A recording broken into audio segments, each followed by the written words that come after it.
Yep, can you guys hear me? There we go. There you go. There we go. Look, I was sitting here having a good time having a conversation with myself. What's going on, everybody? Welcome back to The Correct Opinion. You know what this is. This is our little home. You know, we give you the chaotic breakdown, savage hot takes, and a few tech support issues and nerd therapy. Tonight, I'm going to be diving into a few things you guys already know. I'm going to get into The Last of Us Season 2, Episode 5. I'm going to get into Final Destination Bloodlines. I'm going to get into Mission Impossible Dead Reckoning, and maybe breaking down some additional news from the internet if we have time. I'm thinking about talking about Diddy. Because, yo. But first, I'm going to give a shout out to our TMB member, Markeisha. Markeisha, thank you for coming through. I want to give a shout out first and foremost to our members. Feel free to check it out. We do have memberships now. It starts at just $1.99, and you get access to all these own custom emojis. Some of them of my head.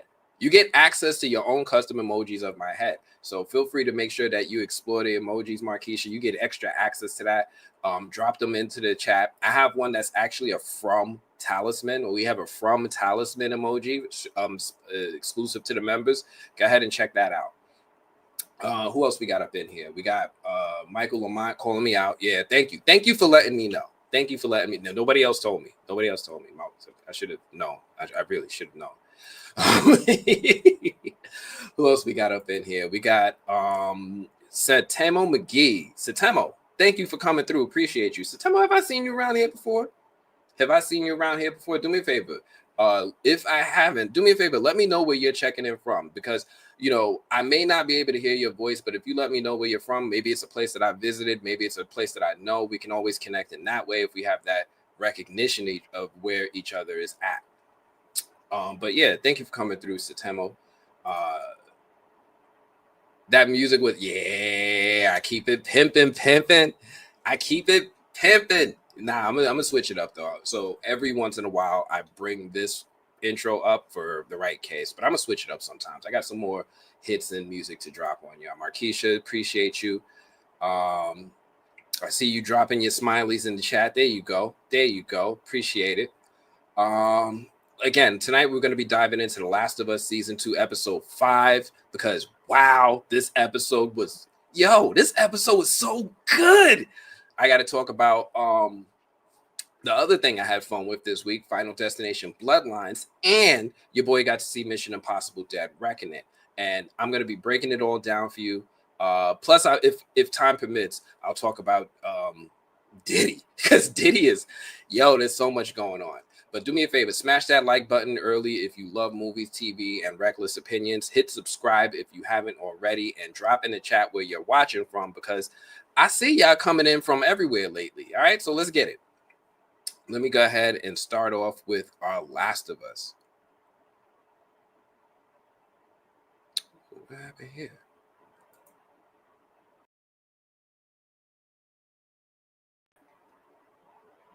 No.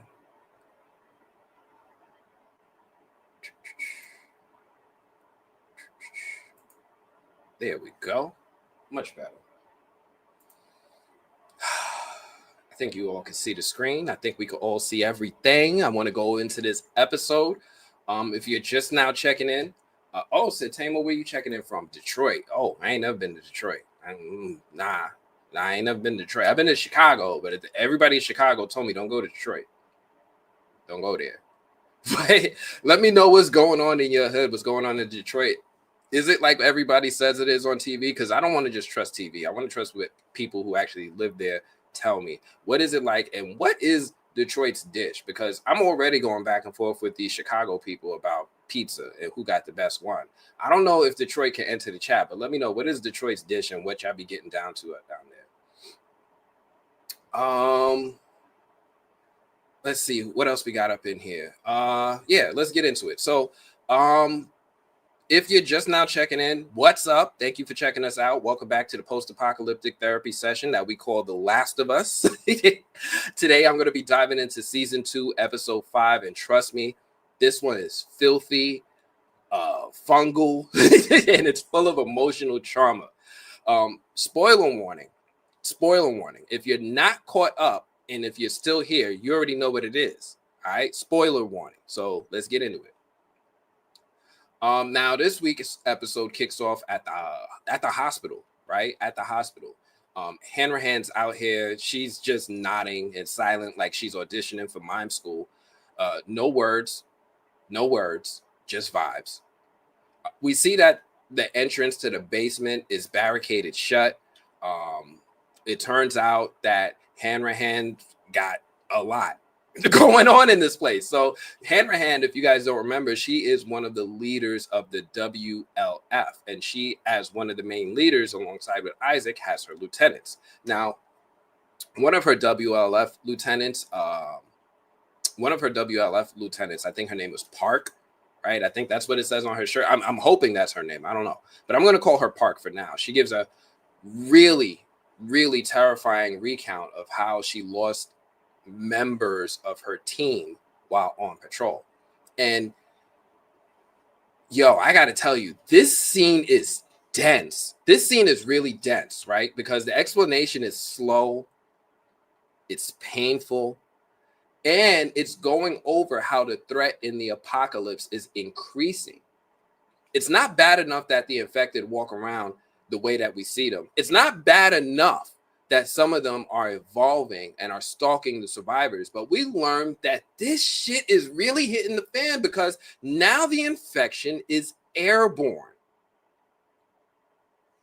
That story alone really kicks butt. But what really made me appreciate this moment and what made me really appreciate this scene on my rewatch was the realization that Park's son, Leon, was among those who got murked while she tried to contain the spores in the basement.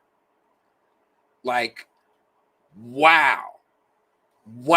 This scene really slapped the first time. But I'm telling you, on a second watch, you really see the pain and appreciate the moment, right? Like, you really appreciate the way this scene plays out after learning that she's talking about her son here. But yeah, spores are officially in the show now. They're in the show. Welcome back to that nasty pandemic air. Y'all remember the taste of that, right? The nasty pandemic air. We've been there. We remember what that was like. So here's the quick download, right? Just to repeat those who didn't understand it the first time, because I actually spoke to folks and they were like, they didn't really understand everything that had happened in that scene. Leon's squad stumbled into B2 of the hospital. They found the fungus had evolved and they got infected just by breathing. Park had to seal them in to save everybody else. Now, what's being discussed online is that this is the total opposite of Joel saving Ellie and dooming mankind. Park here could sacrifice her son for the greater good, but Joel didn't have it in him to do the same to save humanity. Think about that. So back at the Pinnacle Theater, Ellie and Dina are triangulating radio signals. Yeah, Fernando, it is crazy that it's airborne now. This is something from the show that I think a lot of us were waiting for them to bring into, fans of the game were waiting and wondering if they were going to bring into the show, because technically it should have been something around in season 1. However, the creators, if you ever listen to the making of the episode afterward, or if you listen to the official podcast, they explain that they didn't really think it would be a good fit to put it in season 1 at the time, but they're happy that they were able to get it in season 2. But we're going to see later in the show how that impacts the storytelling changes. We already saw last episode that Dina learned about Ellie's immunity differently in the show than she did in the game. In the game, Dina learns about Ellie's immunity because they were walking through a spore-infected building, probably this hospital, something like that, and Ellie's was wearing a mask to kind of filter out the spores, and her mask got damaged, and she got exposed to the spores, and she had to explain to Dina her immunity that way. Now, last episode, we saw Dina learn of Ellie's immunity by taking a bite on her arm in order to protect Dina from an attack from the infected. So we're going to see how this plays out differently further along and how that's going to impact the differences in the show. The good thing to me is that both ways are good. Both ways are really fucking good because this makes it seem a little bit more personal and more important to get attached to these two, as Ellie had to make a sacrifice. As in the game, you get to spend way more time with the characters. It's like a 30-40 hour game, maybe the first time through. You get a lot more intimate relationship as opposed to this show. We do it for like 45 minutes to an hour a week. Anyway, so like I said, back at the Pinnacle Theater, Ellie and Dina are triangulating, something with triangles. There are radio signals that they're hearing over the walkie-talkies. And, quick shout out to Dina for being the actual brain of the operation, right? Ellie is out here just plain wandering like a non-school oriented tourist. But after Ellie realizes that triangulating stuff isn't her forte, she finds a guitar. Right? She goes in further into the theater. She finds a guitar. And then she starts playing Future Days by Pearl Jam, which is a massive callback to the games. And I think it was Joel's gift to us all. This was the theme song of the game. Ellie is only able to get out a few words. This song is really important to people who played the game, who looking at the adaptation. And what was interesting is that even though Pearl Jam, British accent, Pearl Jam would not technically exist in the show's 2003 Outbreak timeline, it just didn't exist yet. Neil Druckmann said, shut up, we're going to use it anyway. He just loves that song. So yeah, shout out to Pearl Jam, shout out to Neil Druckmann for taking this song into exception and bringing it in. What are you saying? Michael Lamont says, I don't agree with opposite talk with Joel and Park. Joel couldn't let a person he loved die no matter the cost. Park's son was already infected, already dead. Park didn't kill her son. True, but I think what they're saying is that the paternal instincts didn't overrule her decision making. Because even though it would be illogical to try and save her son, the paternal instincts might override that. Paternal instincts will make people do stupid stuff, right? Like, I think there was that guy whose baby fell into like an alligator river in Disney World, and there's a bunch of alligators, like tons of them, and the guy just dove in after his baby, right? Like, I know this is not likely a good outcome, but your paternal instincts sometimes just kick in and you just do things that may seem illogical. So I think that the biggest thing is that Park was able to stay in control, whereas Joel's paternal instincts kind of overruled what he was willing to do. Even though Ellie kind of implied she would die to get a cure. So there's that. I think that's what the argument is about. Anyway, let's see. Dina, Neil Druckmann was like, we're gonna put Pearl Jam in here. I just found this shot at Neil Druckmann. I thought it was pretty cool, just him showing his appreciation for the band. I thought that was a really cool inclusion, and I love that. As masterful as he is with keeping things historically accurate, he's willing to make exceptions. Anyway, Dina and Ellie hit the streets. They stumble into a Seraphite mural, and it's giving big creepy energy. Now, Feel Her Love. This is graffiti that's a direct pull from the games. You're going to see this repeated. I think we saw it in the television station. They wrote it on the wall in blood. Feel Her Love. This is a nice little Easter egg. And then those WLF guys left their counter reply. Meanwhile, piles of murked bodies remind us that the Wolves and the Seraphites really kind of hate each other. Like it's New York versus Boston. And now I know it's supposed to be a Knicks hat, but I New York, whatever. Now here's one of the realest moments of the episode. One of the realest moments of the episode.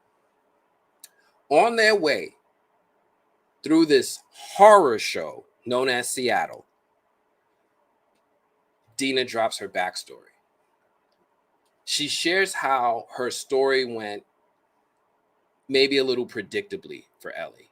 When she was 8 years old, she snuck out to play against her mother's wishes. While she was gone, a raider attacked, murked her mom and her sister.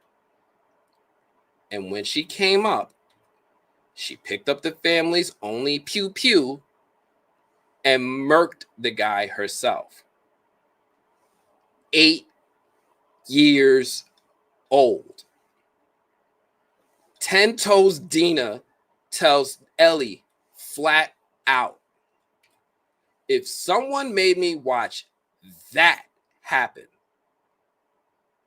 would it make a difference if my family had hurt his people first? No.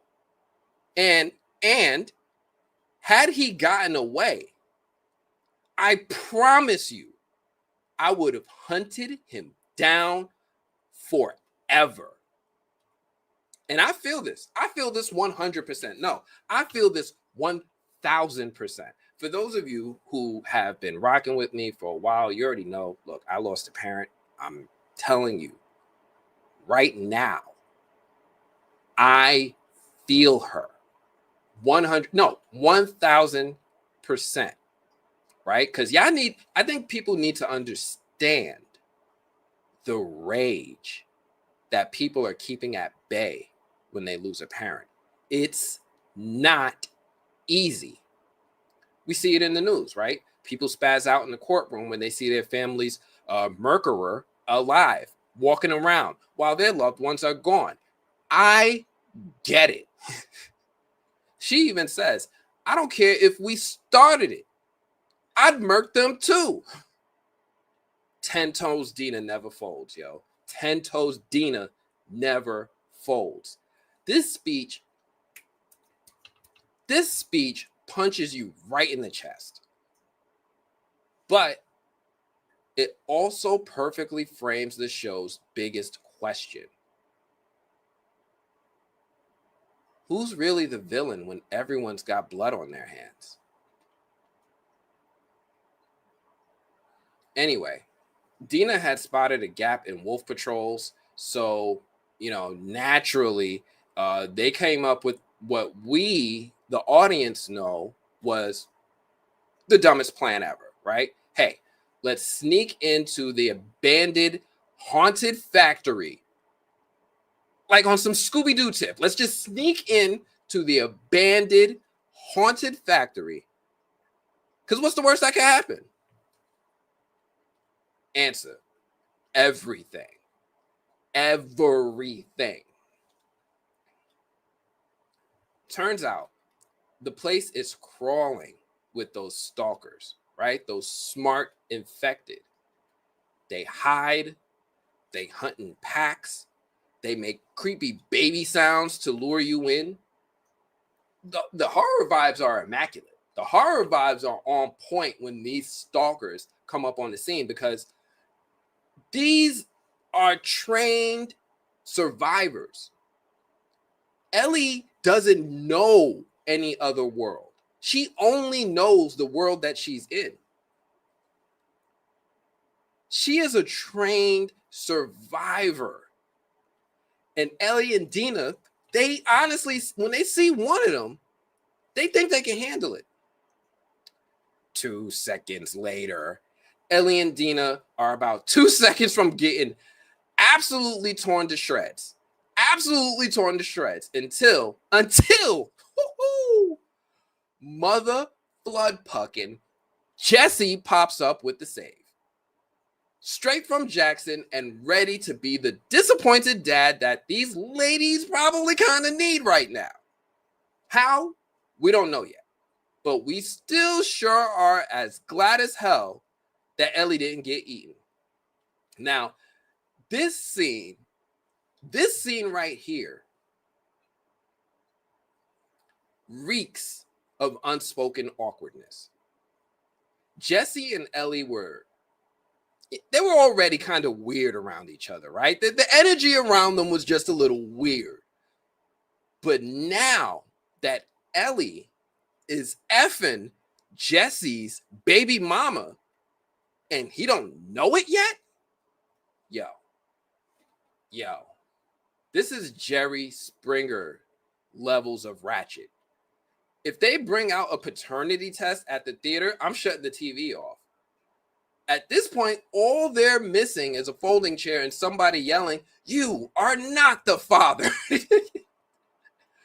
Anyway, Jesse explains that he and Tommy snuck out to come find them. So good news, reinforcements. Bad news, they are now surrounded by psycho zealots with crossbows.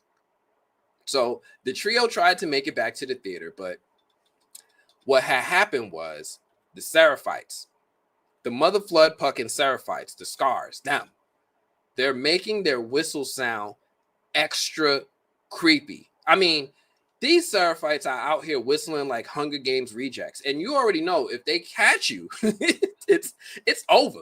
Ain't no retries, ain't no checkpoints, it's over. They string a WLF dude up and they gut him in a full-on purification ritual. It's given Midsummer, but make it worse. Then Dina catches an arrow to the leg. Pregnant and now arrowed. This is a rough night for Tentos. Ellie pulls hero duty and distracts the Seraphites while Jesse carries Dina to safety. And side note, can HBO please stop filming these nighttime scenes with like a potato taped to a flashlight? Because HBO's got this thing where these night scenes be so dark. I thought my TV broke. I'm squinting so hard. I saw the ancestors. Ellie heads to the WLF hospital base solo. She's on her Metal Gear Solid right now. She's just infiltrating, right? This is what she's doing. And it's wild because Ellie leaves. Ellie leaves her pregnant, arrowed girlfriend behind just to stay locked in on revenge. That's next level petty or next level focused, maybe both. Anyway, Ellie sneaks past the guard dog, good boy Rex, and she actually does track down Nora. Now, I love this because in the game, again, Ellie faces Nora in the hospital with incredible, similar detail. The show just really does us all a favor and decides to move a little bit faster and double down with this scene. Now, Nora tries playing nice at first, right? She actually tries playing nice at first. Like she really roped Ellie in. Oh, no. I still hear Joel screaming at night. Then she flips it, mocks Joel's death, throws bleach in Ellie's face and runs. Like, bro, yo, when she said that, I almost threw my remote through the TV. Who says that to someone holding a pew-pew at them? At that point, like, nah. At this point, after everything we've been through, we don't even need a conversation. We need a pipe and a prayer. Get this chick. And this chase scene is pretty cool. And it plays off for a pretty long time in the game, which I'm glad they speed up in the show. Ellie chases Nora down to B2, right? B2. Now, this might sound familiar if you've been paying attention to what we were talking about earlier. B2 is the spore-infested death basement. We even run into Park. I'm sorry, we run into Park's son, Leon, from earlier in the episode. Look. And I love the incredible detail in this scene. Just thinking about all of what we see on the walls and the vents, the colors. I love the accuracy, the exact tone, how they're able to translate these colors from the game on the screen. I love it. It just feels so good to me. But then we find Nora. And here's the sick part, right? Here we are, full circle. Remember that pandemic era I told you about? Ellie's walking through it like it's Febreze. Nora's already dying just by breathing. And then Nora realizes that Ellie's the immune girl. And then Nora drops the bomb. Joel murked Abby's dad, the surgeon at St. Mary's. And Ellie says she knew and she doesn't care. But the show kind of leaves it open for us to wonder, like, did she really know? That weird look on her face says maybe, maybe not. I don't know. Maybe. You know what I mean? And then Ellie picks up a pipe. And she starts working on getting these answers. No hesitation. Cold. They cut away before we hear the results, but based on the sounds, it ain't looking good for Nora. And if you like this scene and you want to rep your show, check out my Teespring store that I have linked in the description, where you can get one of my Where's Abby t-shirts that are inspired by this scene. And if you do me a favor and grab a shirt, tag me. I definitely want to see you rocking it while looking just as pissed as Ellie. Anyway, moving on. Right after Ellie's brutal act, we cut to a flashback. Joel waking up Ellie and Jackson, back when life still had a little hope left. Now, you already know next week's episode is probably going to destroy us if we're getting a flashback. There's probably some bittersweet memories incoming. So bring tissues, maybe a therapist, maybe both. But I honestly thought that this episode was a brutal masterpiece. We got spores, stalkers, seraphites, and soul-crushing choices. Now, if revenge was bad in the games, this show is making damn sure you feel it. And Ellie, she's on the road to somewhere dark, and the gas pedal's stuck. So do me a favor. If you're checking out on the replay and you're new here, if you enjoyed this breakdown, smash that like button harder than Ellie smashed Nora's legs. Hit subscribe, drop a comment. Would you have saved Dina, or would you have gone full John Wick mode like Ellie? Anyway, if you're watching the replay, stay tuned next week. Joel's got some stuff coming. I don't want to spoil it for nobody, but I'll catch y'all then. Oh, and remember, never go to Seattle. Ever. Let me see what you all were saying about this episode in the comments. I think some of y'all had some reactions to this one too. I think you're right. Scooby-Doo wrote this episode. Yeah, there was some naivety and some overconfidence from Ellie and Dina in this episode that just seemed a little like it's not like they're new, but however, they are coming across new threats. But Ellie should have known that one smart one probably wasn't a one-off, but she's learning the hard way. She's finding out. So I'm with you. It does have some things that just was like, why'd y'all do that?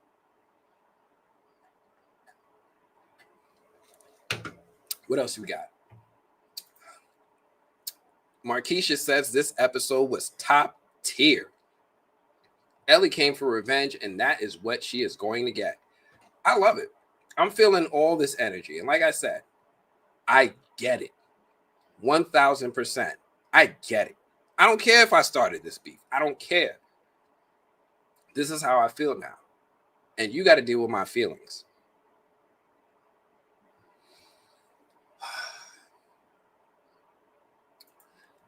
I can't believe Ellie gave Jessie attitude after saving her life like she's terrible, I swear.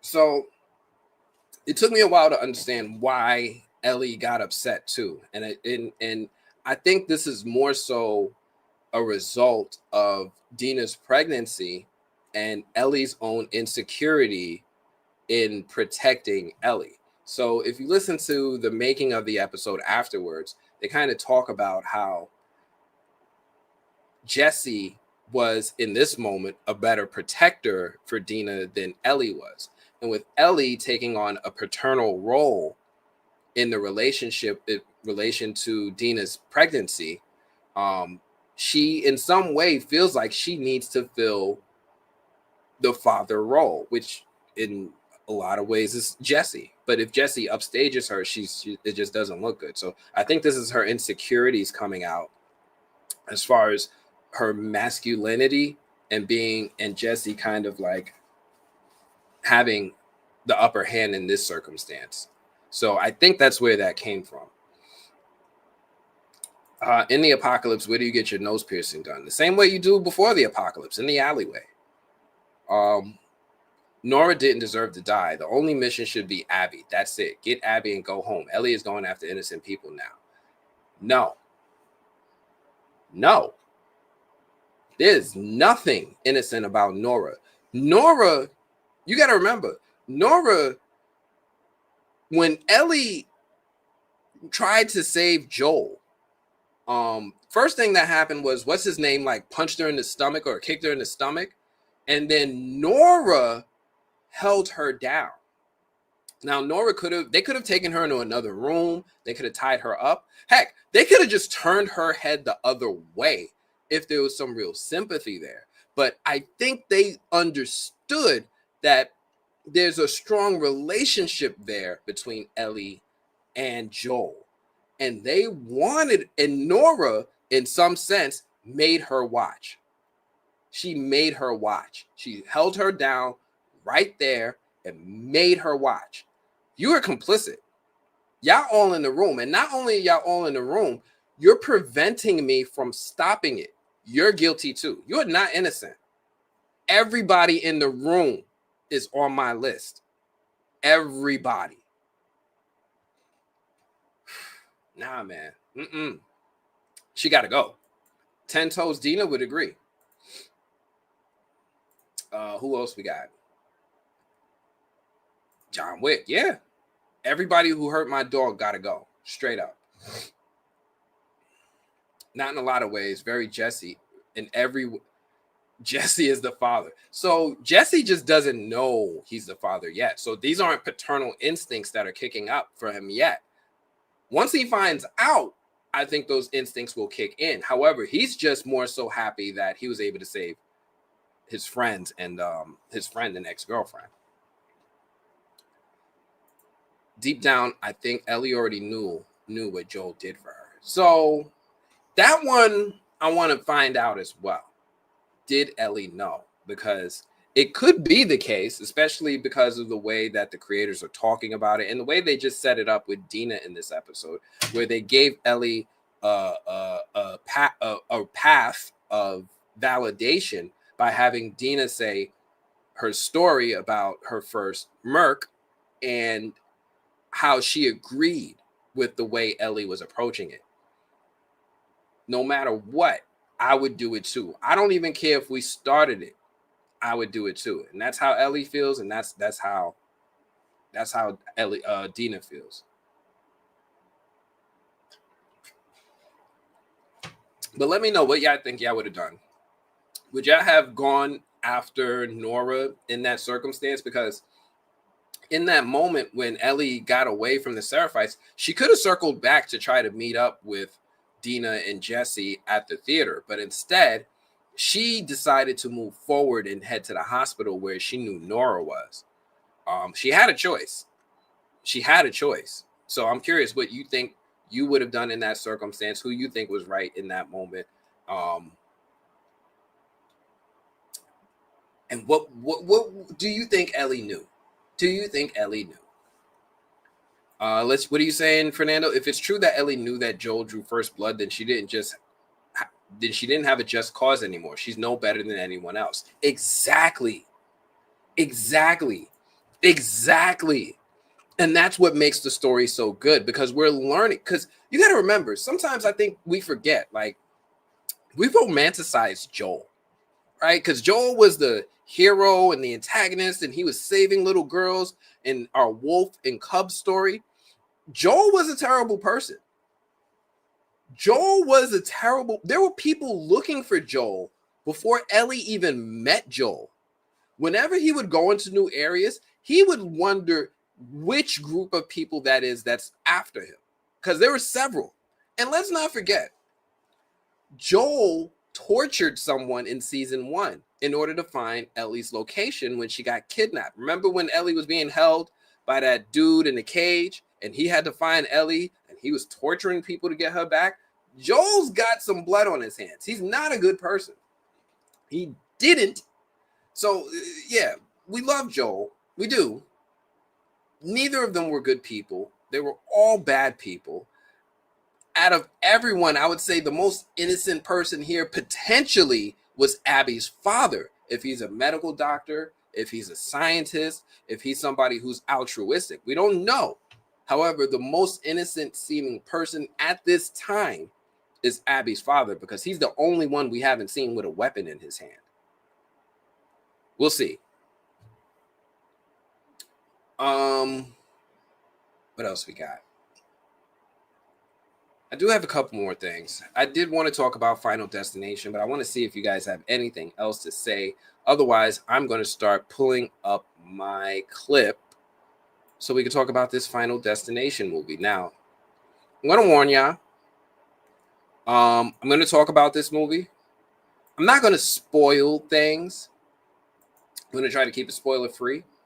But in case you do need to be warned, there might be aspects of the story that I talk about that you, if you're extra sensitive to it, then maybe you want to just mute for a second. But if you're not, and you guys already know how I get with spoilers, I'm usually pretty light, if any at all, and you're comfortable, stick around, because this is going to be, I had a lot of fun with this movie. Now, some of you have already seen my out of theater reaction for Final Destination, but you seen how excited I was, right? I remember how excited I was after you seen that out of theater reaction. This is going to be just to add to that. So let me tell you something. When I tell you, that was your spoiler warning. When I tell you Final Destination Bloodlines had me sitting in that theater, clutching my soul like it owed me money. yo.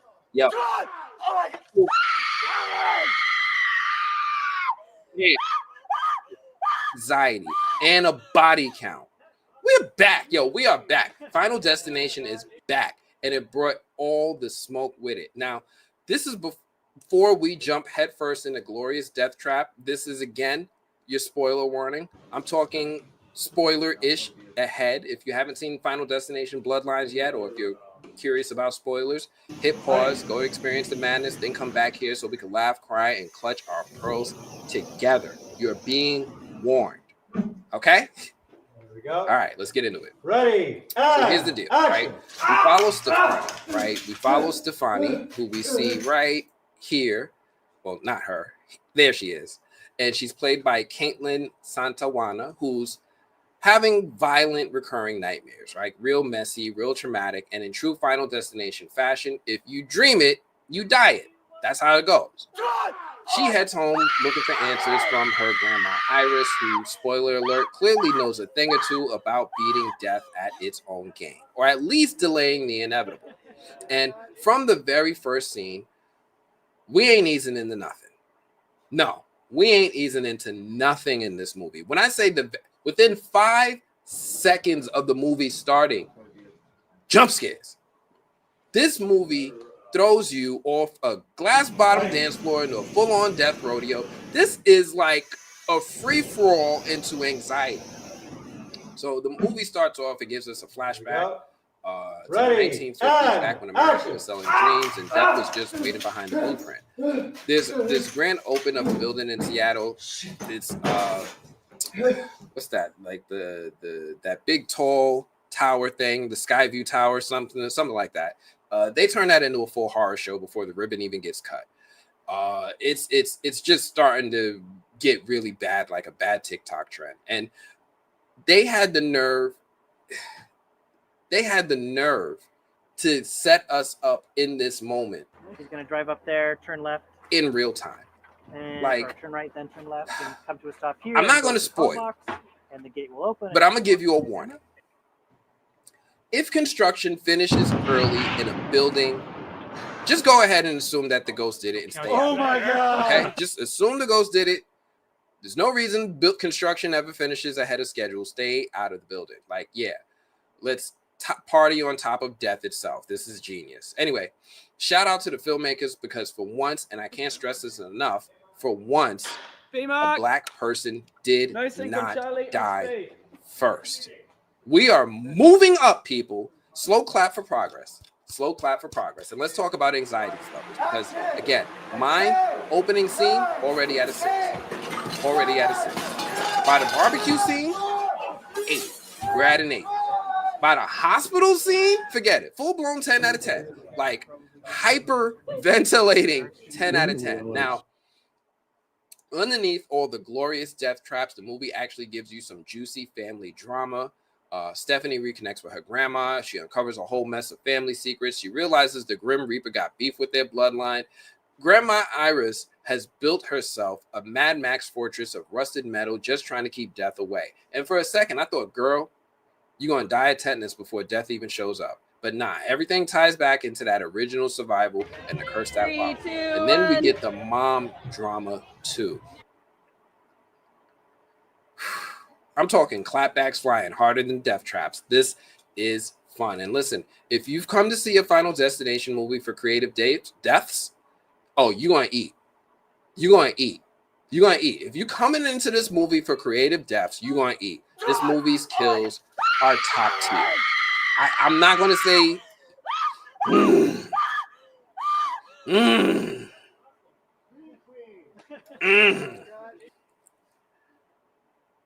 The death scenes in this movie are straight up art. It's morbid. It's hilarious. It's uncomfortable. And it's exactly what made us fall in love with this franchise. And shout out to the dark humor. It's sharper than ever. Like, one moment you're gasping, next moment you're laughing at someone's licking a garbage truck. You had to be there. Now, I got to pause real quick and throw flowers at the legend, Tony Todd. This man got a literal ovation at my school, and it was well deserved. His presence in the franchise has always been the soul of the series, and the way they honored him here, chef's kiss.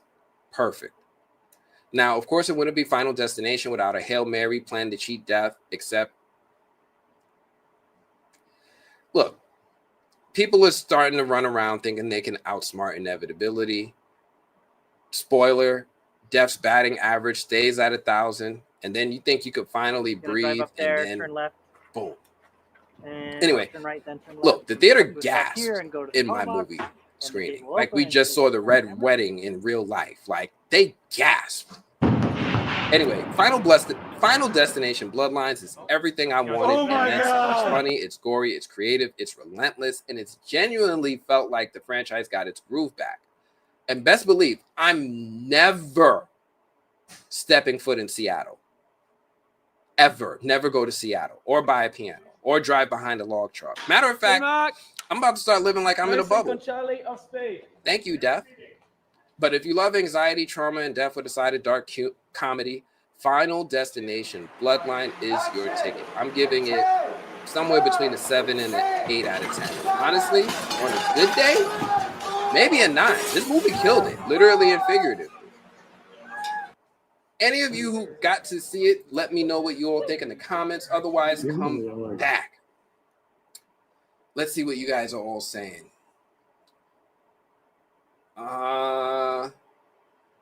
Elizabeth says, I can't wait to see the new Final Destination. Thank you for coming through, Elizabeth. It's a good time. Just make sure you bring a support friend or a support animal. It's a good time for sure. I enjoyed the book. It's an addition to the lore. I didn't even know there was a book, but now that you've told me about it, I'm gonna avoid that nightmare too. Yeah, Fernando. Yeah. I'm not even gonna put that one on the screen. Yeah.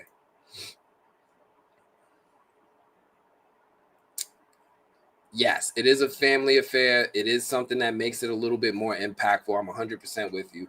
Man, you got to see this early. Were you at my screening? Look, members, you guys may have gotten the invite. I did give tickets away to the screening.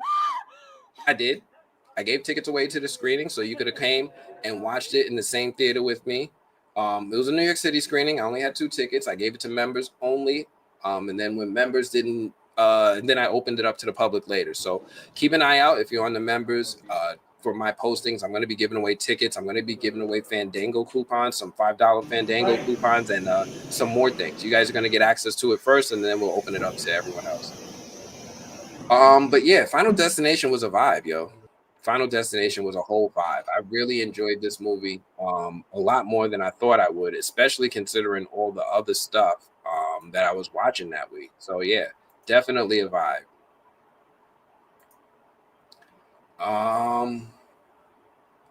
Let me see what else we had. My friend gets sneak peek tickets at his job. That's what's up. That's really cool. So I'm gonna try to do more New York screening oriented stuff, and then maybe occasionally I'll do some traveling things because I get that not everybody could come to New York, but maybe I could come to y'all.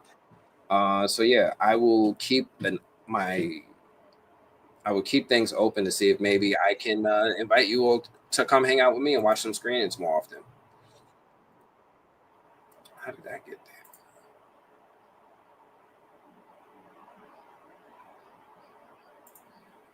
Moving right along. Free comic book day weekend. That ain't even one of my. Moving right along. The other thing I got to watch, so I got to see something else as well this weekend. Which is a little bit much considering that we were covering The Last of Us, and then I usually try to do one movie with that, because it's a lot of work. It's a lot of work.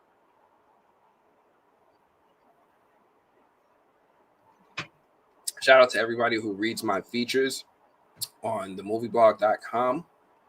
I have a few more articles about this film as well as about Mission Impossible that you might find interesting that I don't really always talk about in the videos. But if you're a reader, you're on the subway, this is definitely a great chance for you to check out some of my cool stuff.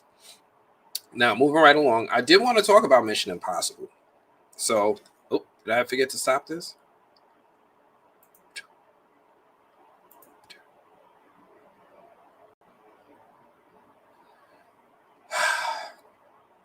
Let's talk about Mission Impossible. So, again, for those of you who are joining in late, or if you're watching on a replay, what's up, everybody? Anthony here, your TMB homie, back with another spoiler-free review. This one's going to be spoiler-free-ish. Definitely less spoilery than the last one, because this one I think is a little bit more to the story than a Final Destination movie, right? If you love movies, bad jokes, and mild existential crises about AI taking over the world, hit the subscribe button. If you're new, let's talk about Mission Impossible: The Final Reckoning. But just a quick heads up, I'm going to keep this mostly spoiler free, but we are talking about some plot points, some character stuff, and a few things you might want to experience fresh. So if you're super sensitive about spoilers, maybe go watch the movie first and then come back here. I'll be here running from imaginary explosions like Ethan Hunt. I'll be here. All right.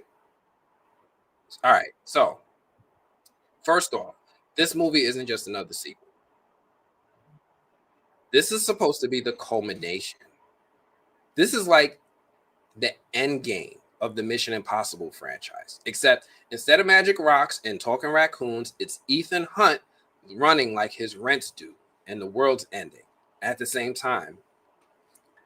And listen, Tom Cruise, man, he might just be part gazelle. This man doesn't walk anywhere, right? My man runs like he just found out his Amazon return window closes in 5 minutes. The movie feels big. It wants to be epic. They crank up the orchestra soundtrack to 11. And then somehow they break the knob off it and leave it there. Like, I'm serious. The soundtrack is unforgiving and it's unrelenting. Every scene feels like it's scoring the second coming of Christ. No quiet moments, no breathing room, just straight up threat level midnight for 2.5 hours. It's powerful, yeah, but at some point, my fucking ears needed a smoke break. Visually, though, this movie cooks.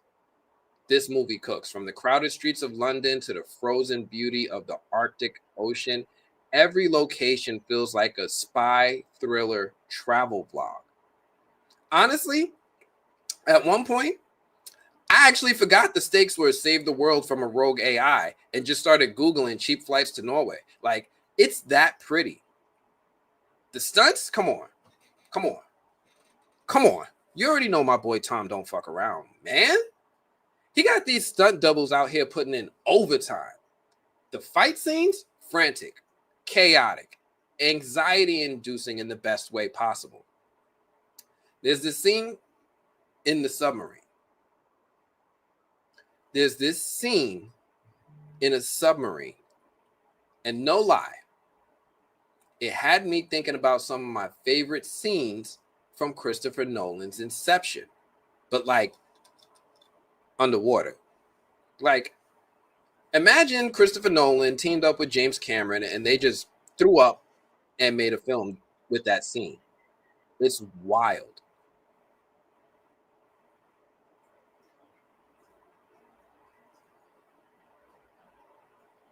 But look, we went over what was good. We went over what was good. But it's not all wins. I'm going to keep it real with you.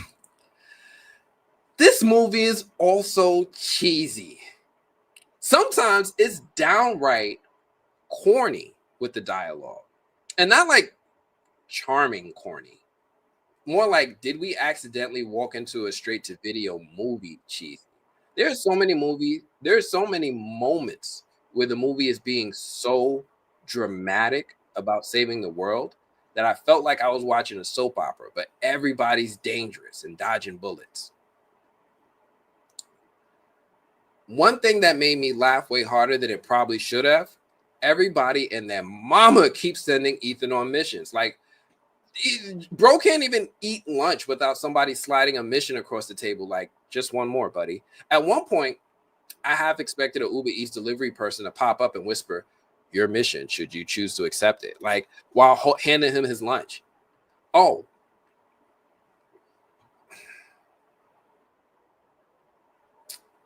I'm gonna leave it alone. I thought I was going to say it, but you know what? It's a little bit it's a little bit too much of a spoiler. It's something that annoyed me in 2025.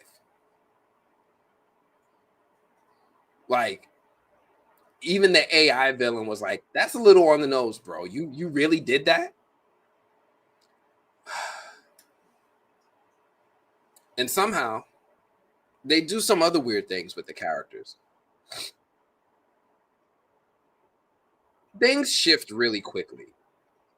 Really quickly. Like, things just happen with characters really quickly. And for a moment, you're like, really? That's it? No trust fall exercise, just vibes. Like, that's it? Let me say something that you guys can understand a little bit better. How about this? Tremel Tillman, right?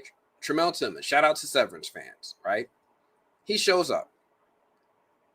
Except he's basically almost like his Severance character again, just with clearance code. I mean, it's fine. It works.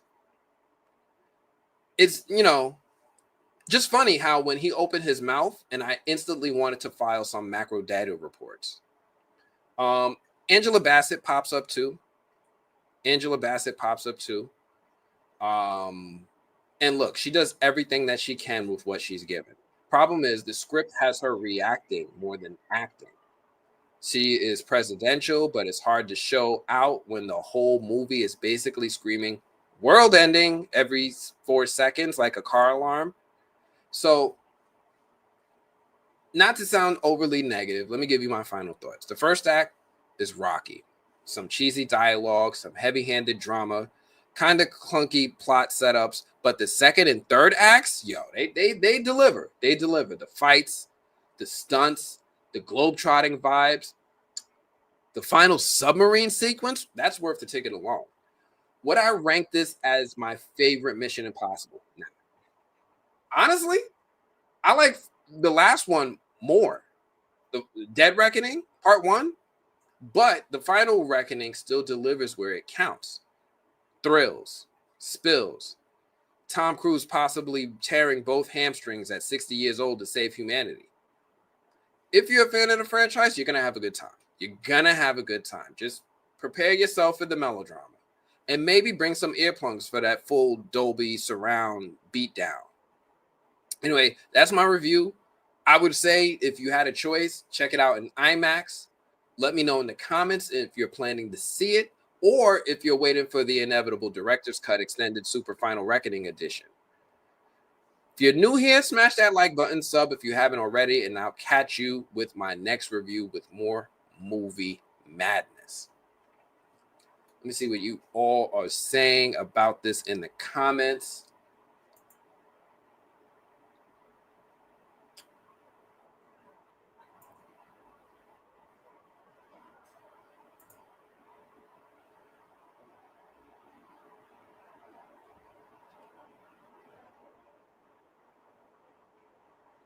Have I seen the trailer for Weapons? I have. And we could talk about it. I'm a huge fan of the Mission Impossible movies. Yeah, these movies cook. These movies cook. I have nothing bad to say about the Mission Impossible movies. These movies do cook.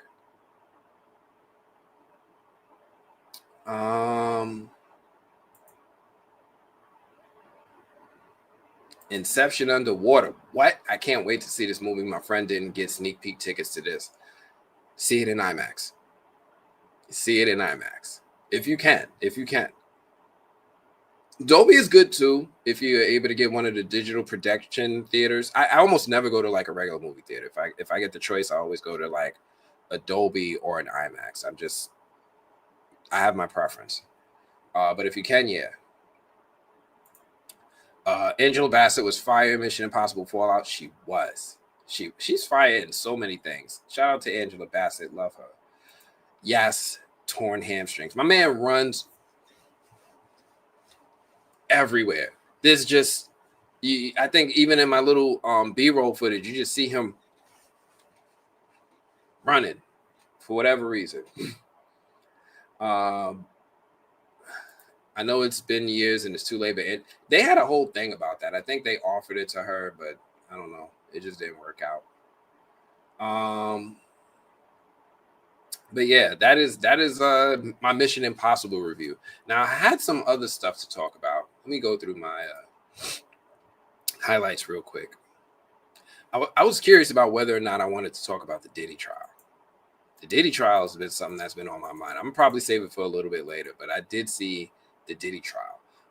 I did want to give you some quick rapid fire news. Let me see if I can pull that together. But in the meantime, feel free to drop me some questions in the comments. I definitely have time for some questions today.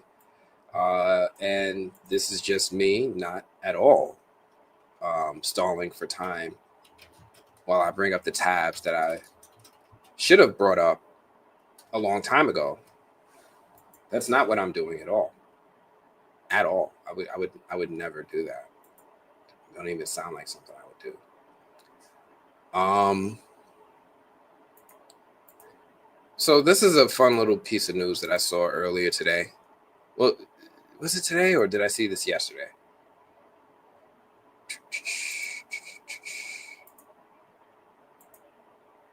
So there's a spinoff for the Creed franchise coming to Amazon. It's called Delphi Gym. Apparently they want me to click through this. Anyway, the announcement was made a part of Amazon's upfront presentation to advertisers in New York on Monday at the Beacon Theater. There's a new spinoff live action TV show. Marco Ramirez will serve as showrunner, and executive producers on the series, Creed star Michael B. Jordan, will executive produce, along with Liv Raposo. So this is a thing that is happening. Now, I don't understand what will happen in this show. we know that the gym was operated by Tony Little Duke Evers Jr., the son of Apollo Creed's longtime trainer. Wood Harris portrayed Little Duke in all three of the Creed films, so we're expecting to see Wood Harris reprise his role. But I'm curious exactly what's going to be the focus of the series, and if, of course, everybody wants to know if Michael B. Jordan will make an appearance in the series. So yeah, I do love this kind of information. I'm very much a fan of the Creed franchise. Every one of the Creed movies has been good to me, and I enjoyed all three of them. One of those few boxing trilogies that just really worked for me.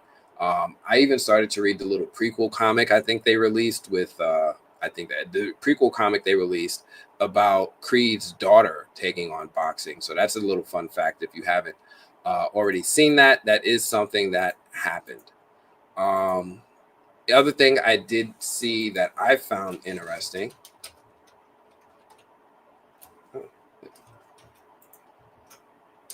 And this isn't me stalling for time again. Wow, I load something that I should have loaded before the episode, is the news that Tracy Morgan and Harry Potter alum Daniel Radcliffe are making a show together. They're making a comedy. So in March, it was announced that NBC had a new replacement for 30 Rock fans. The comedy is going to feature Harry Potter lead Daniel Radcliffe. Initially, the comedy series only had an order for a pilot, but now we're learning that it is officially received the title The Fall and Rise of Reggie Dinkins, and NBC has picked up the comedy pilot 2 series. Season 1 is going to consist of 10 episodes, which is like annoying, but it's become the norm. You know, unless they plan to be 1 hour episodes, if they're 30-minute episodes, that's whack. That's whack. It's a short episode count, so maybe it'll be a mid-season launch. So that means maybe it'll launch, you know, by next January to finish out from January to May and just have a 10-episode deal. So this is a new thing that's coming in. I know I've been a fan of Daniel Radcliffe's performances and his role selection over a while. I find it interesting as to what direction he goes into in life post Harry Potter. So I always am interested in seeing what he's working on and what he's doing. You guys might have remembered, I actually sat like front row at the Comic-Con event where he was there discussing his Weird Al Yankovic movie. So yeah, huge Daniel Radcliffe fan, and following his career trajectory post Harry Potter. So that was one thing I wanted to talk about. I know you guys are asking me about trailers. And before we even get to Superman, can we just talk about this? Can we just take a second to talk about this? Have y'all seen this? Have y'all seen this? Amazon has unveiled the first teaser trailer along with images of Nicolas Cage in the title role in the Sony Pictures television produced series Spider-Man Noir. They released the images. Here's our first look of Spider-Man Noir, because Spider-Man, y'all. This is y'all said y'all wanted Spider-Man, and now they gave us a Spider-Man. Let me know if y'all saw this trailer in the comments. Let me know if y'all saw the Spider-Man Noir trailer in the comments. What did y'all think of it? What did you think of the action, the direction, the images, the costume? What did y'all think of Spider-Man Noir in the first look?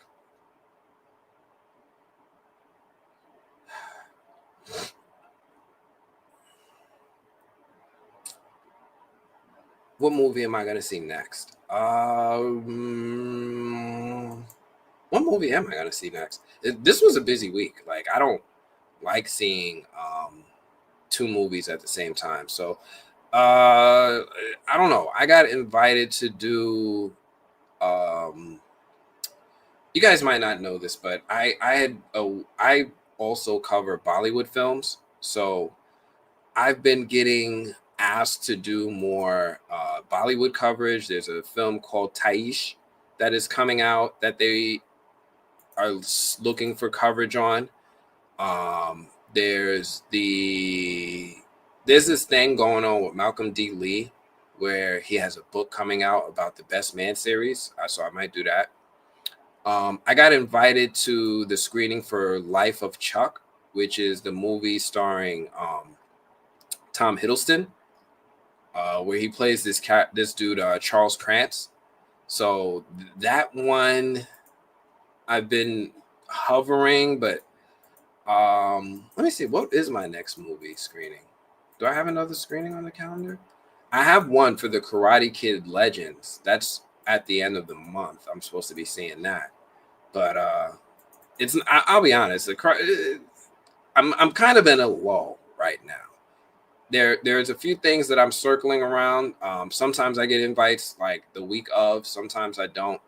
Um, Disney wanted me to cover, what is it, Lilo and Stitch, the live action joint, and I was gonna see that next, but I don't think I'm gonna be available when the screening is. And Disney, unless they have another screening for me, I'm not. I don't think I'm gonna be able to make that one. So I'm gonna try. So I have a couple things I'm circling, but I haven't really narrowed it down yet. I'll be honest. I'm gonna be 100 with you. Foundation is my priority. Foundation has been announced. Foundation, I can't say anything about other than I'm very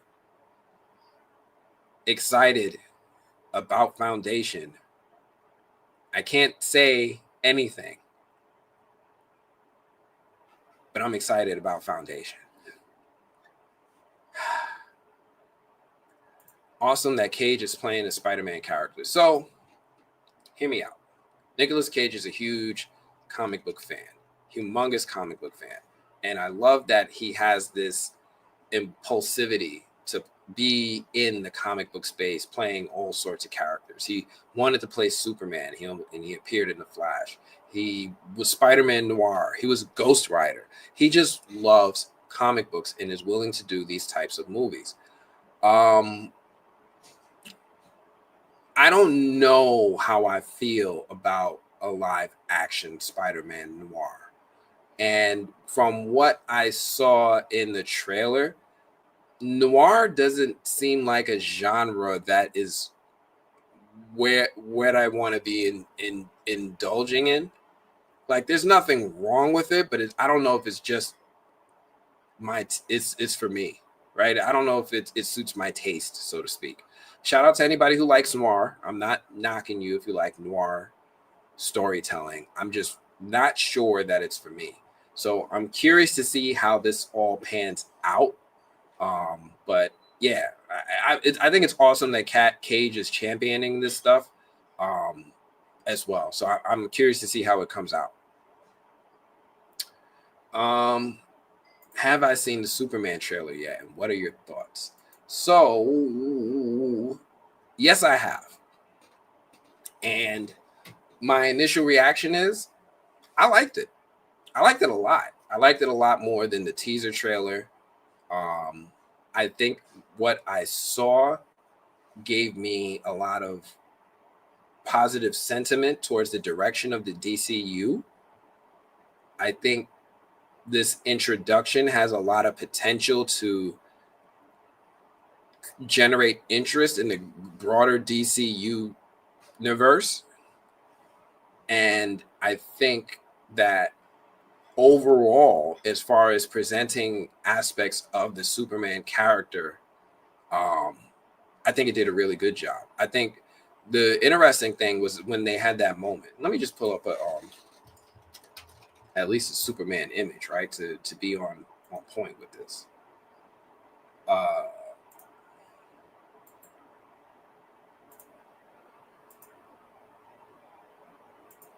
think one of the main things that I liked about it was that we got to see the duality of Clark Kent and Superman. They had that moment in the trailer where Lois was like, "Oh, you for real? You're gonna let me interview you as Superman?" He's like, "Yeah, let's do it. Fuck it, let's go."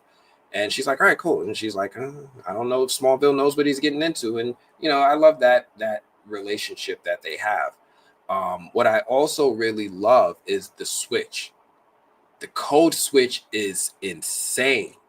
When he switched from all right, let's do it now to hello, Miss Lane. Hello, Miss Lane. Like, what? Where'd you get that velvet in your voice from, boy? When he switched up, and I was like, yo, that's kind of cool. It's not quite like as strong as like the Bruce Wayne Batman switch up, but it was there. I like the moments of him bumbling and being clumsy and all that stuff. I like the moments of him arguing with Lois about saving people being the most important thing. Now, Lois is going to talk about things from a more political standpoint. Were you right to save those lives? Did you put other people at risk by not letting those people get murked? And Superman is like, nobody should get murked. Nobody should be in danger. You should all be above this.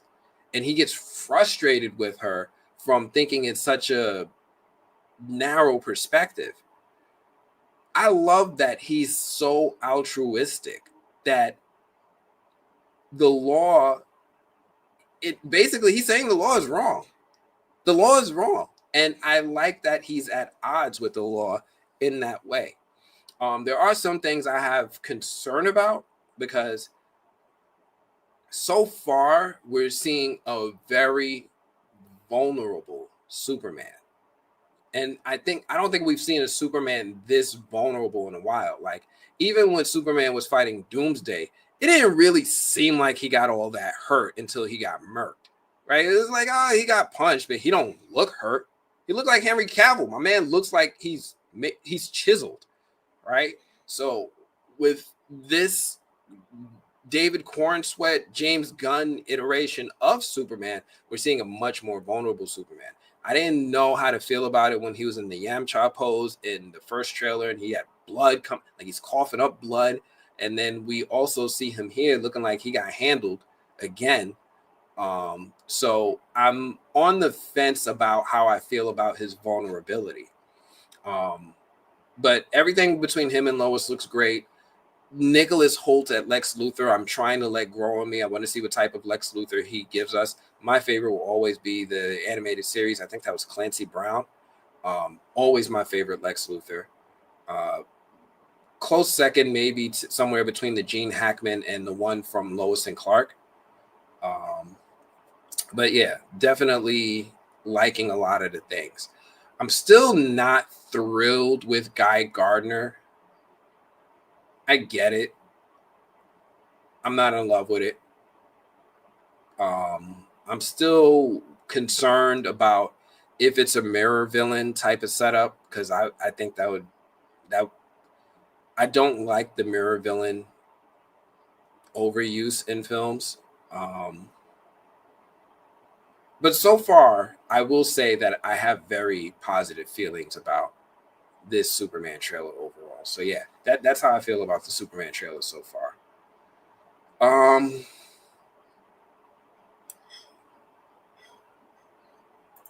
Superman having to ask permission is crazy to me. Yes. But so here's the thing, because the story also touches on a persistent topic in the United States, immigration, right? It's absolutely an immigration story where Superman, being an immigrant, kind of, I don't want to say he balks at United States laws and rules, but he has an issue with it. He, coming from having an outside perspective, especially because he knows he's not from here, looks at things from a very macro level. He doesn't look at things from the details and thinking about all of the political intricacies and the relationships and who's going to blame who and how's that going to play out, because that's always the underlying threat, is that how are humans going to react to each other based off of what you do, right? Because they're going to see you as a weapon of or tool of America. They're not going to see you as a third party. They're going to see you as an American. And he's kind of like, well, I'm not naturalized citizen, if that, or I'm a dreamer. I'm a dreamer. I'm part of the Dreamers Act. Might don't call nobody. They might take Superman. That is one of those perspectives he might be having. So yeah, I love his perspective of being an outsider and having issue with the rules in America.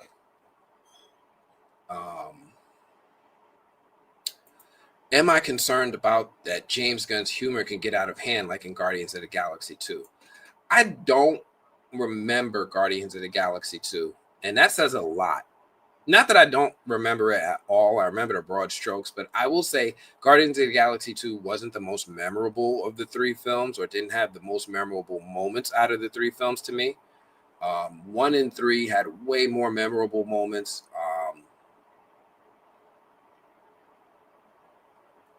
Do I think his humor is going to be an issue? Maybe, because for me, I don't have the same sense of humor that I've seen James Gunn exhibit before. And I don't always have the same taste. I remember there was some old tweets where James Gunn was talking about how like he didn't even like Christopher Nolan's Batman movies. He didn't think they were good movies. And I'm like, man, you just don't have the same taste, bro. It's like Batman Begins isn't that great of a movie. I thought it was pretty great. I thought it was one of the best origin stories of Batman we've ever seen.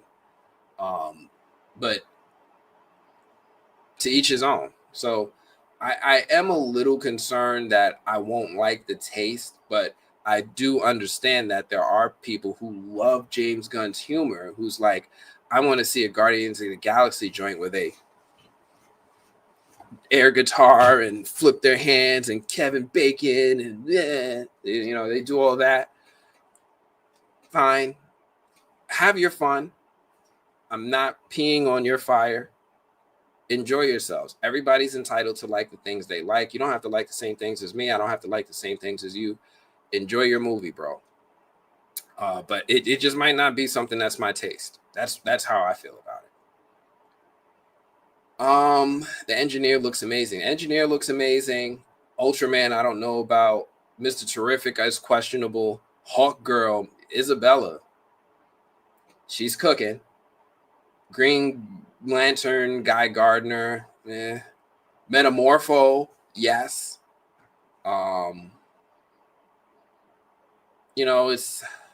It's tough because half of them I like, half of them I don't like. So it's kind of tough for me. What else? What else did I want to talk about? I had a couple more things. The Superman trail. Oh,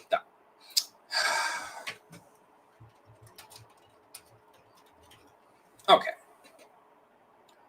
I'm not going to talk about this long because I don't want to fall into buckets, because for some, it might be really easy to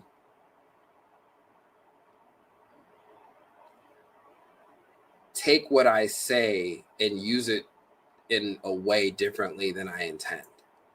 So I saw the trailer for Riri Williams' Ironheart. I saw the trailer. Now, for those of you who don't know, Marvel has a new show coming out fairly soon.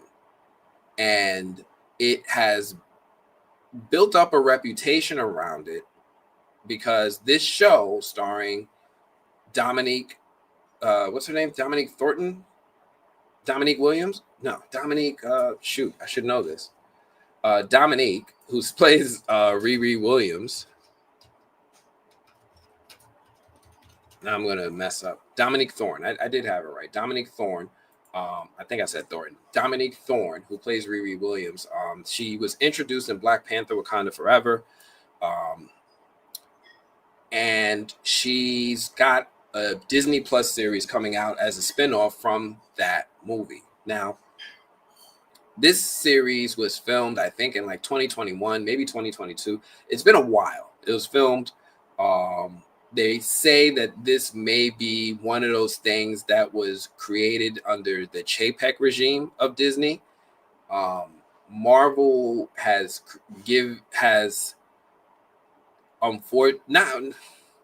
Marvel has not promoted the film until today or yesterday, the series, which is the shortest window from the time of release that any Marvel project has ever begun their promotion, right? Usually Marvel projects, you might hear about them months in advance. We heard about Fantastic Four months ago. Fantastic Four comes out after this, and they didn't promote this. They just kind of went from Thunderbolt straight to Fantastic Four. And then it started this online conversation like, hey, this is weird. Marvel usually promotes their projects no matter what. They promoted Agatha all along. They promoted Echo. They haven't promoted this one. This feels kind of weird. So there's been this online conversation about this project, its promotion, if it was going to be promoted, or some people were wondering if it was even still going to get released. Like that's where people were going with it. It's like, what is going on with this Ironheart series? They released the trailer. And I saw the trailer, and I thought the trailer was cool. Because it's not quite an origin story, but almost a re-origin. She kind of had her origin in Wakanda Forever, but she's starting over in this series. She's starting over. She had suits of armor and all that stuff. She's starting over. She's building from scratch. So we're going to see Riri Williams in her own story with Anthony Ramos as the villain, as the Red Hood. And we're going to get this story with these two going at each other. And I thought the trailer looked cool. I didn't have a problem with it. It did look very fundamental for the origin story of a hero. It's like there's almost a formula to it. And I felt like we start off, we see how she's normal. We have the supporting cast best friend who's the man or woman in the chair outside looking in. We build that up, and then we introduce them to the antagonist. They go down the wrong path with the antagonists, feel like they're really enemies, and then they fight. That's basically the formula of a lot of movies, and it's probably going to be the same formula here with Ironheart. I thought the trailer was cool. It was fine. I didn't have a problem with it. I thought, to me, it looked just as good of a trailer as the Miss Marvel trailer did. And the Miss Marvel trailer, for me, was one of those series where I was like, it's cool that it's around, but it wasn't the character that I was either really familiar with, nor was I like really checking for. Like certain characters I check for, Captain America. I check for Blade. I check for Shang-Chi. I check for Hawkeye. I check for the Hulk. Thor. Some characters I just gravitate towards more than others. I like the idea of Riri. I actually have her first appearance over here signed by the creator, Brian Michael Bendis. I actually like the character. I'm supportive of her character existing. I thought her trailer was cool. She goes back to MIT. They tell her she's not the only genius there. We see that she's going to start trying to figure out how to fund her inventions and ideas because she ain't got no money. She's not Tony Stark. She doesn't just have unlimited resources. So she's got to figure out how to make her ideas a reality differently. And I like her story. One of my favorite things about the comics that really was impactful for me that they carried over in the films is that Riri does this in the comics without any help. Now, because people look at her, they immediately like to associate her and her character with Iron Man. Did Iron Man give her suit of armor, kind of like he gave War Machine his suit of armor? And that's not the case. Riri actually makes her suit on her own. The one thing that she did differently in the comics, and I don't know, maybe they'll translate it for the film, was that she didn't have the AI to support her suit the same way Tony Stark does. You notice in Iron Man films, he has like Friday, he has Jarvis, he has an AI to help him support, control all of the mechanics and functions of his suit of armor while he's in the field. Riri in the comics just didn't have access to that level of AI. Maybe she's more of an engineer than a coder in that way. I don't know. But she just didn't have access to that AI. In the comics at the time, coincidentally, Tony Stark had like fell into a coma or something. And he had a backup plan that in the event that he disappeared when the Avengers, when his business, anybody needed him, he created an AI that he modeled and looked and voiced after himself. So he had like an AI version of Tony. Riri somehow met this AI version of Tony who agreed to help her pilot her suit of armor in the comics. That's the only relation she has to Tony Stark in the comics. She doesn't really use his technology, more so as his AI volunteers to help her out. And even then, it's not for a long time. Eventually, he goes on to do other Iron Man things, and then she makes her own AI to replace him. But they did have that connection in her origin. I like that they're maintaining that aspect of her. What I haven't liked is the reaction, I guess, that's been happening online. And that's the part that's wild to me, because it's like, I don't bring this stuff up unless it hurts me or unless it hits me. And this is one of those things that kind of hurt and it kind of hit, because people are calling Ironheart woke. And I'm like, what? So, like, I remember what woke was. People are like, yo, ain't no reason Anthony Mackie should be Captain America. Steve Rogers is my Captain America. Why are you race swapping my character? That's woke. All right, so race swapping, taking a character that already existed as one race and swapping them with another, that's woke. And sometimes if you want, legacy characters are considered woke. Fine. All right, if you have a new character, a new person coming out and they're saying they're Captain America, you might have a problem with it. I learned that now. But Riri is an original character. Iron Man isn't the only person in the Marvel comics running around in a suit of armor. There are dozens of them. Dozens of characters rocking suits of armor. This is one of them. This is one of the dozens of characters rocking a suit of armor. It's wild to me that an original character is now being called woke. So now here's what I keep getting an issue with, is because now at this point, and I was talking to my friend about this, it feels like that we're now, like, you can't tell me woke means one thing and then when something else happened, that's woke too. Now, after a while, if your problem is that your character is being replaced, this isn't that, right? Now the problem is you, because this isn't that. This is a wholly original character. So this wasn't a character I was really that checking. I wasn't really checking for Riri like that. Kind of like, there's a few things I ain't really checking for Fantastic Four. I never really checked for the Fantastic Four. Never. They were never in my top 5. Maybe not even my top 10. Never been checking for the Fantastic Four. Never been checking for Wonder Man. X-Men, yes. Riri,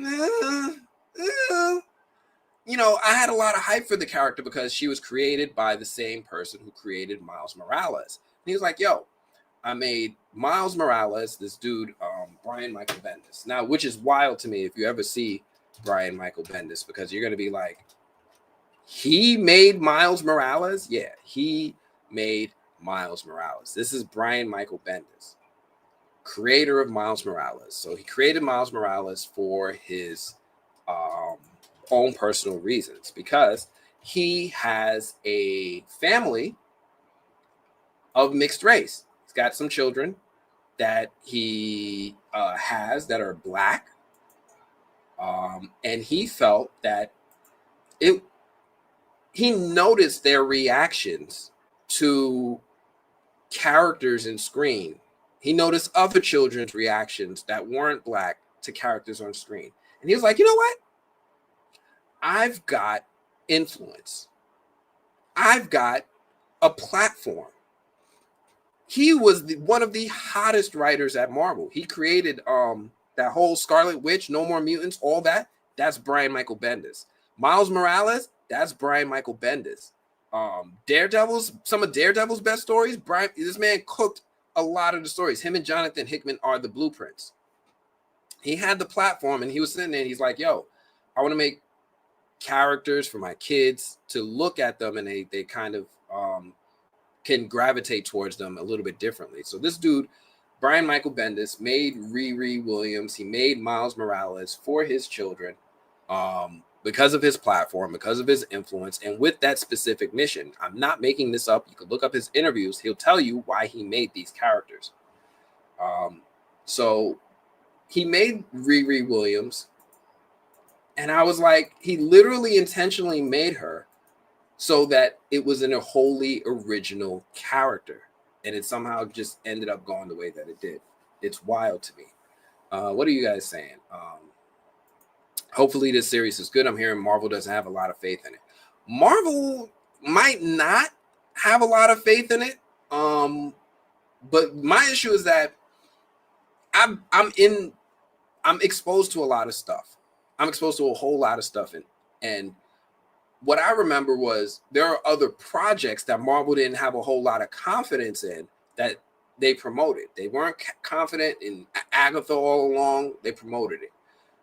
They had questionable confidence in What If Season 3. They promoted it. They had questionable confidence in Captain America, Brave New World. They promoted it. But this series not getting promoted, not a poster, not an image, not even an image, a JPEG like we just got with Spider-Man Noir, not even a JPEG. That doesn't feel good. That doesn't feel good. And now the online reaction is, Markeisha says people's reactions to Ironheart is crazy. Yes, they are. I thought Red Hood was a Batman villain for DC Comics. I'm confused. So there is a Red Hood in both. There's Red Hood, Jason Todd, the former Robin, and then this one is a different Red Hood, who is an interesting character in the comics.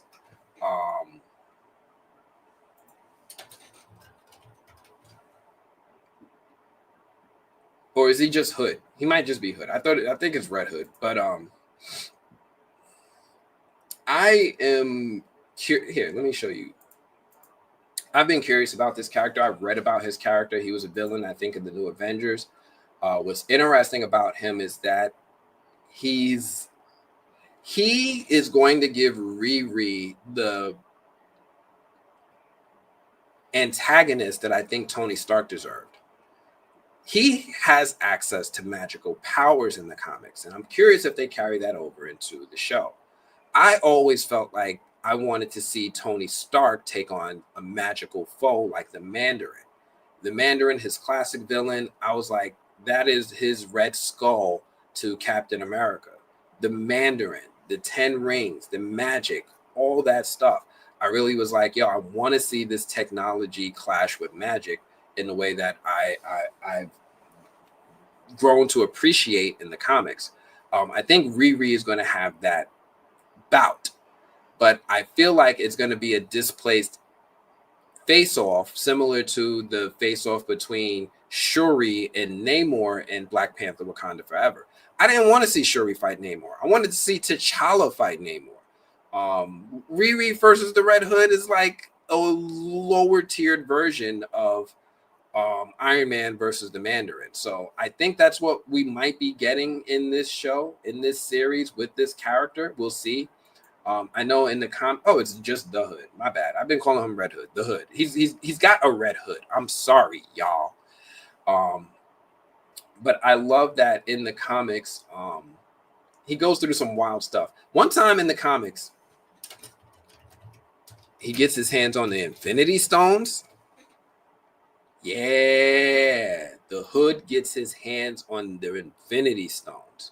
So I am curious to see where they go with this character. I don't anticipate to see them go that route where he's taking on like the Hulk and all these other beings, Thor, because he's got Infinity. I don't expect to see all that. But if they do bring in some of the fun stuff with him, look, there goes the Watcher in the background. I would be really entertained. So I'm going to check it out. I don't know how yet. I don't have Disney Plus, and Disney typically doesn't give me screen. Well, they did for Daredevil. Maybe they will this time. We'll see. But we'll see. Hopefully, this is a show I definitely want to check out. But I still got Foundation. Let me power through the rest of my topics. What else are y'all saying? I'm going to support this show. I'm so tired of people using the word woke. Again, I've told you all a million times. My biggest issue with the word is that they are removing a term definition and giving it a new definition, because it used to be a term of endearment and support. It used to be a positive thing to say amongst people to stay aware of social injustices, and instead being aware of social injustice, if you're the victim of social injustice, it feels like they don't really want people to be aware or talk about it or anything like that. It's just supposed to happen, and that's the end of it. Stop complaining. But yeah, that's how I be feeling sometimes. For real. That's how I feel sometimes. But yeah, that's the Hood, y'all. That's the Hood. What else did I have to talk about? I had a couple things. Fallout got renewed for season 3. That's pretty cool, even though season 2 didn't come out. I'm not even gonna pull up the image right now. I did want to talk a little bit about this Diddy trial, but then I don't know. Let's see how I feel, because I might not talk about it too much, because as I was writing this, new stuff happened. So let me just do this, right? Let me just do this a little bit, and let's see how it goes. Let's see how it feels, right? Let's see how it feels. Matter of fact, I'm gonna move me. Let's drop the stage, and let's do this a little bit differently. Y'all feeling this? So, what do y'all know about P. Diddy, Sean Puffy Combs, Puff Daddy, Brother Love? What do y'all know about this man known as Puffy? No. Anything? Anything at all? Let me tell y'all what I know about Puffy. Let me tell y'all what I know about Puffy. And no, I'm not stalling for time again. With my slow speech that I learned from Vince to use when you need to buy some time, because something.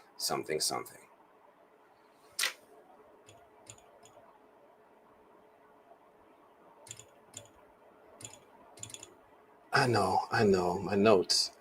Oh, why'd you do that? There we go. So, again, I just put together my loose notes on this. Forgive me, y'all. But Sean Diddy Combs, right? He's the mogul, he's the hit maker, he's the fashion icon, and now he's the primetime defendant in what's shaping up to be one of the wildest downfalls in hip-hop history. So tonight, I'm going to be talking to you through the rise, the fall, and full chaos behind Diddy trial, because trust me, the receipts are burning. So before the scandals, Diddy was the blueprint. Bad Boy Records gave us Biggie, it gave us Mace, it gave us Faith Evans, and it gave himself dancing in every music video like his rent depended on it. He turned that shine into a billion-dollar empire. He had Ciroc, he had Sean John, Revolt TV. If it had a dollar sign, Diddy was cashing it, right? That was what he was doing. Enter Cassie Ventura, singer, model, muse. They met in the early 2000s when she signed with Bad Boy. What started as a mentorship turned into a public and private relationship that, according to lawsuits, was toxic, violent, and downright terrifying. In late 2023, Cassie filed a bombshell lawsuit under New York's Adult Survivors Act. And the lawsuit was accusing Diddy of rape, physical abuse, and forcing her into drugged up freak-offs with other men while he filmed it. The lawsuit was settled within 24 hours. No time. I've never in my life seen a lawsuit settled so quickly for $20 million, right? Word to the wise. You don't settle that fast if you feel like you're 100% innocent. You settle that fast if your PR team is sweating through their suits. Then the real gut punch hit. CNN obtained that 2016 hotel security footage showing Diddy assaulting Cassie, shoving, kicking, dragging her through a hallway. Footage that lined up exactly with her claims. At that point, public opinion wasn't just turning, it was spinning like a washing machine on demon mode. Then, federal agents raided Diddy's Los Angeles and Miami mansions in March 2024, linked to a larger investigation into alleged sex trafficking, racketeering, and obstruction of justice. Not maybe he had weed in the house raids, full-blown feds and tactical gear kicking in doors type raids, like everybody on the ground. Now, in May 2025, today, Diddy is on trial facing charges that could land him in prison for life.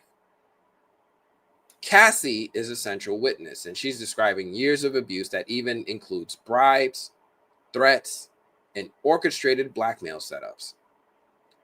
Other witnesses have stepped up too. And I've heard about other witnesses throughout the decades. This is not like people have never heard of P. Diddy being violent, right? We've heard about him going up into music execs' offices and beating them with their own phone while their own staff just let it go down and didn't call the police or security for a while. We've heard about him getting violent in nightclubs to the point that J-Lo got scared away and Shine went to jail, right? It's a painting of decades-long violence, manipulation, and fear. But this, he seemed like he was untouchable for decades. And in a swift moment, it feels like it's a stunning fall for a man who once remixed his entire life into success. Now, he might be facing a remix of a different kind, one with orange jumpsuits and a cot. We don't know yet. But it turns out when you dance with the devil too long, sometimes the music stops and the feds show up with a subpoena. I'm learning that today, new information has been coming out. Cassie has been taking the witness stand. She has been asked to give her testimony about some of the things that she lived through while with Mr. Combs, P. Diddy, Puffy, Sean Puffy Combs. And it's looking kind of weird because on one hand, we're getting all the information from her that we kind of expect. Hey, I was taken to these places and I was made to have sex with these dudes. Hey, I didn't want to do it and I was afraid of violence if I didn't go with it. Hey, I kind of was trying to protect other people because at this point, I'm in such a,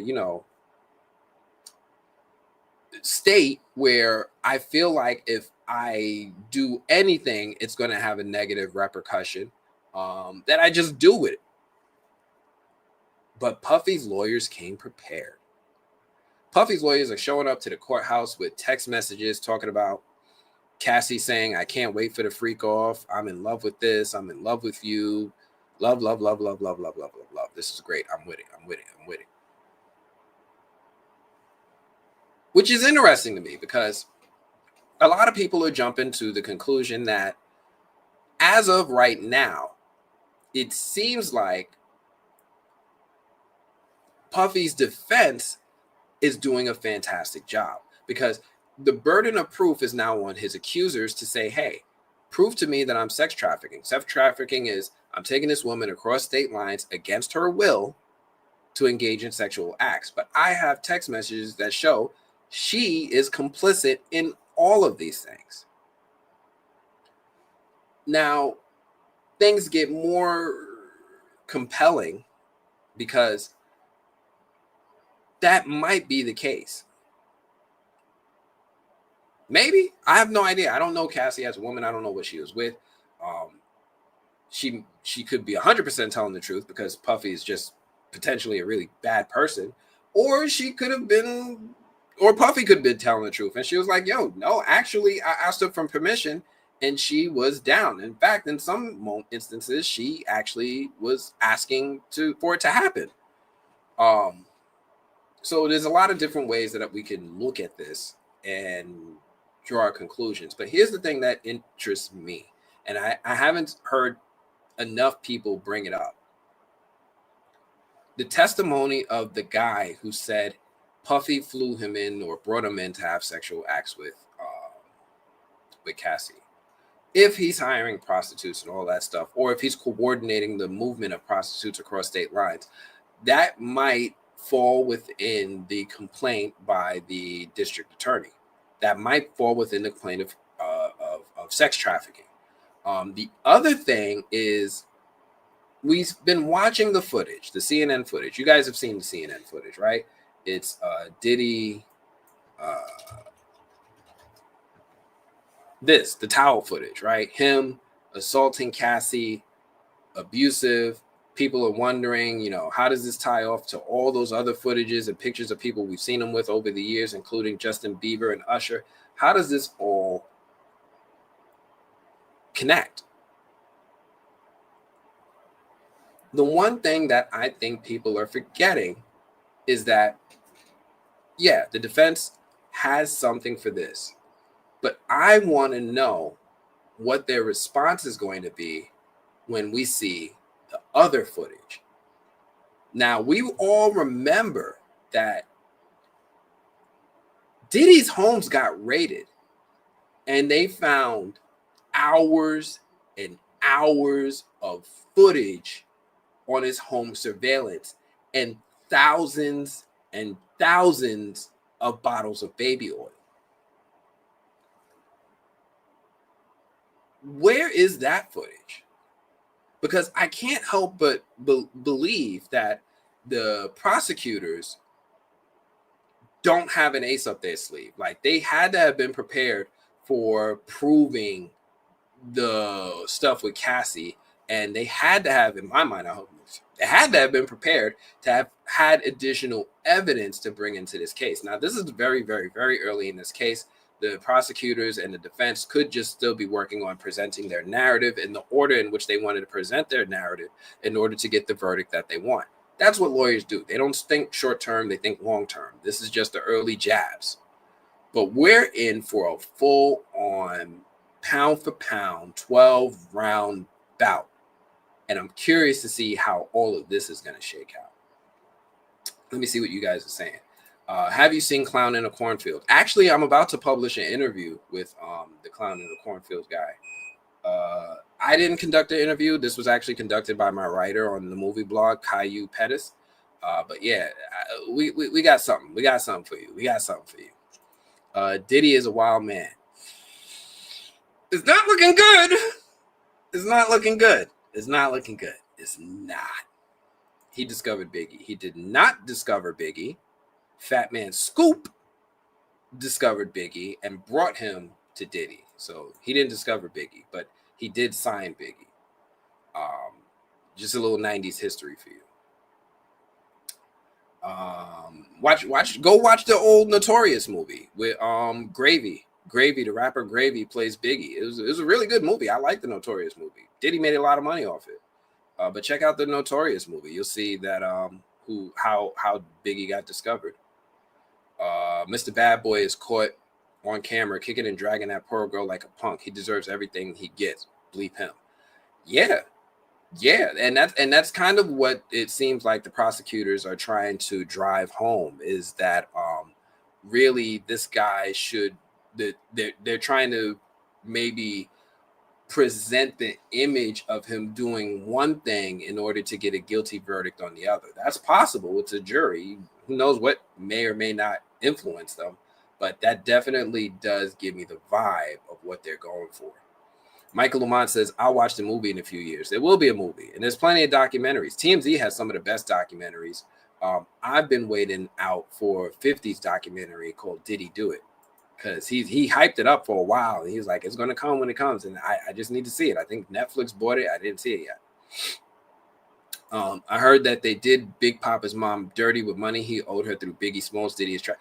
A lot of artists who worked under Biggie, under Puffy, have been complaining about money issues. A lot of, like, you don't really see any bad boy music artists doing well financially for themselves. Like, none of them are at the status that some other musicians were able to reach with similar record sales numbers, right?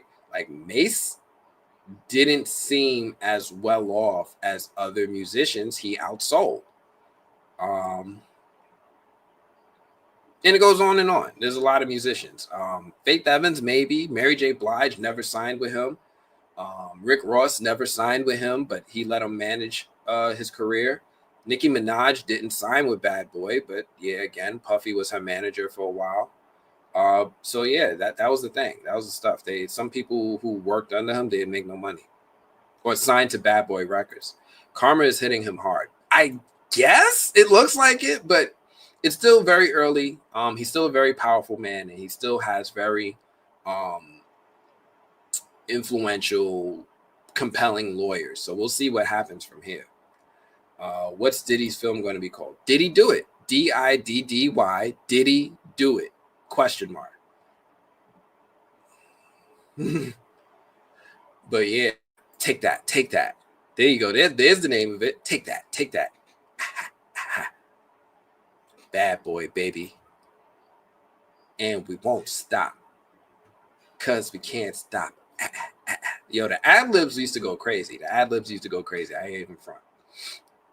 Anyway, I think that's all I have for this one. I think we're almost up to our 2-hour mark. I touched on a lot of different topics. I gave you guys my Superman reaction, my Final Destination reviews. Some of you guys didn't like me going into the spoilers, so I noticed some of y'all left. The Final Destination review, Mission Impossible review, Riri Williams. We talked about a few different things. But I think that's all I have for this one. I'm going to be back for y'all in about a week. We're going to talk about the next episode of The Last of Us, Foundation. Foundation is coming. I can't wait to talk about Foundation. But if you guys are new here to the movie blog, The Correct Opinion, do me a favor, please.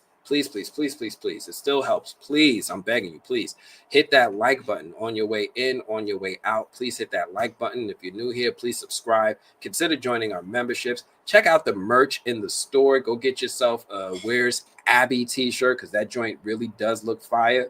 And I'll check you all. Oh, Murderbot. You caught me. I'm going to have to talk about Murderbot. We could talk about Murderbot. I got things to say about Murderbot. But that's all I have for this one. I'm going to check you all later. Peace, y'all.